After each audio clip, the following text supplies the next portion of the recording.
আর stone নেওয়ার সময় কিছু কিছু কথা আপনাদেরকে মাথায় রাখতে হবে। অনেকে বলে যে স্টোন দাদা নিয়েছে অনেক দাম দিয়ে কিন্তু কাজ করে না। দেখুন, স্টোনকে দিয়ে কাজ করাতে গেলে প্রাণ প্রতিষ্ঠা করতে হয়। অনেকে আবার এই প্রাণ প্রতিষ্ঠাটাকে শুদ্ধিকরণের সাথে গুলিয়ে ফেলেন। তো শুদ্ধিকরণ আর প্রাণ প্রতিষ্ঠা এই দুটো কিন্তু একদম আলাদা জিনিস। প্রাণ প্রতিষ্ঠা পাথরে করতে অনেকটা সময় লেগে যায়। যে গ্রহের জন্য প্রাণ প্রতিষ্ঠা করা হচ্ছে সেই গ্রহের পুজো দিয়ে বিশেষ কিছু উপায় অবলম্বন করে, বিশেষ কিছু পদ্ধতিকে সূক্ষ্মভাবে মেনে পাথরে প্রাণ প্রতিষ্ঠা করতে হয়। তাহলে কিন্তু অনেক কম দামে স্টোনেও কাজ হয়। সেক্ষেত্রে একটু জানতে হবে, একটু বুঝতে হবে। শুদ্ধিকরণটা আলাদা জিনিস, সেটা প্রয়োজন।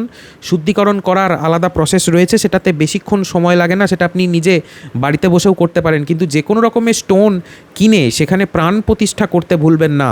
এবং আমি ন্যাচারালি প্রাণ প্রতিষ্ঠা করেই সকলকে দিয়ে থাকি। এবং বাইরে থেকে যেখান থেকেই আপনারা স্টোন নেন না কেন, স্টোন নিয়ে সঠিক জায়গায় প্রাণ প্রতিষ্ঠা করিয়ে, শুদ্ধিকরণ করিয়ে সঠিক হোড়াতে এবং সঠিক দিনে শুক্লপক্ষে সেই স্টোন ধারণ করবেন। কারণ 2 লাখ টাকা স্টোন কিনে নিয়ে হঠাৎ করে সেটা ধারণ করে নিলাম কোনো নিয়মকানুন না মেনে, তাহলে কিন্তু সেটাতে কাজ করতে অনেকটা দেরি হয়ে যায়। এবং অনেক সময় অনেক ক্ষেত্রে দেখা যায় যেভাবে কাজ করার প্রয়োজন সেভাবে কাজ ঠিকঠাক করেও না। তো এই কথাটা মাথায় রেখে স্টোন নেবেন। তারপরে আরও কিছু রেমেডি আছে, কর্ম আছে, কিছু কর্ম সেগুলোও করে যেতে হবে, কিছু মন্ত্রপাঠ করে যেতে হবে। তবেই কিন্তু জীবনের বড় বড় সমস্যা, ঝামেলা, বাধা বিপত্তিগুলো কাটবে। নচেত কিন্তু সমস্যা আগের মতো সমস্যাই থেকে যাবে। ভিডিওটাকে শেয়ার করে দেবেন। কোথা থেকে ভিডিওটি দেখছেন জানিয়ে যাবেন। রাধে রাধে।